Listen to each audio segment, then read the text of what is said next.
Today on Animal Fact Files, we're talking about orcas. You can learn more about other animals by subscribing to this channel. Orcas are also known as killer whales, but that name may not mean what you think. Orcas aren't whales at all. In fact, they're the largest dolphins in the world. The name killer whale goes back to a time when whaling was a more commonplace practice and whalers would call orcas killers of whales. This name changed over time to simply killer whales. The name has nothing to do with their classification, but it does hold some connection to what orcas eat. Orcas are top predators of the world's oceans. Some have even gone so far as to call them the wolves of the sea. Though astute viewers of this show would know that name isn't entirely appropriate to describe what people want to portray as a vicious killer. Aside from fish, squids, octopuses, penguins, seals, sea lions, and many other food types, orcas will also kill and eat whales. However, their name precedes their disposition. In truth, orcas are intelligent, curious animals, and there has not been a single documented case of human death by an orca in the wild. Maybe they are wolves of the sea. And in fact, orcas do hunt in a way that is similar to their terrestrial counterparts. Orcas live in familial pods that can have more than 40 individuals. Each pod is unique and they all have different techniques for hunting. Some create waves to knock seals off ice floes. Some create ambush traps. And some even beach themselves to snag other mammals right off the shore.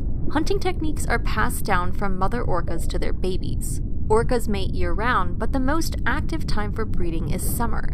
A female orca will gestate for more than a year and will raise her baby diligently a year after birth, teaching it the ropes of life in the sea.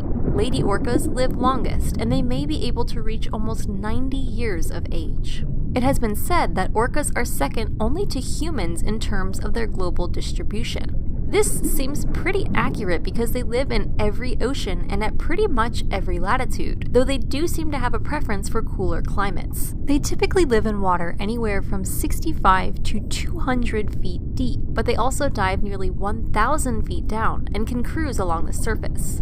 Orcas have to surface in order to breathe since they are mammals and require air. They also stay near the surface when they're half sleeping. Yeah, half sleeping. That's what we're calling it anyway.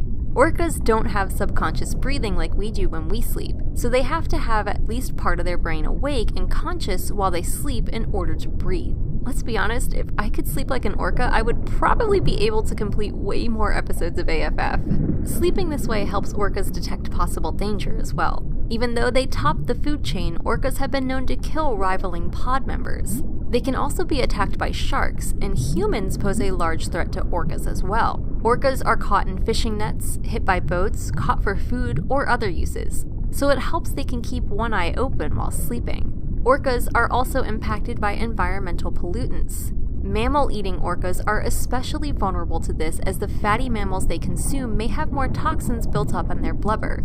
Heck, orcas even have their own breed of lice, though those might actually be helpful, as gross as they might seem. Humans have lived alongside orcas for a long time. Some cultures consider them to be symbols of health who bestow strength and food. Some see them as the form a warrior takes upon death. What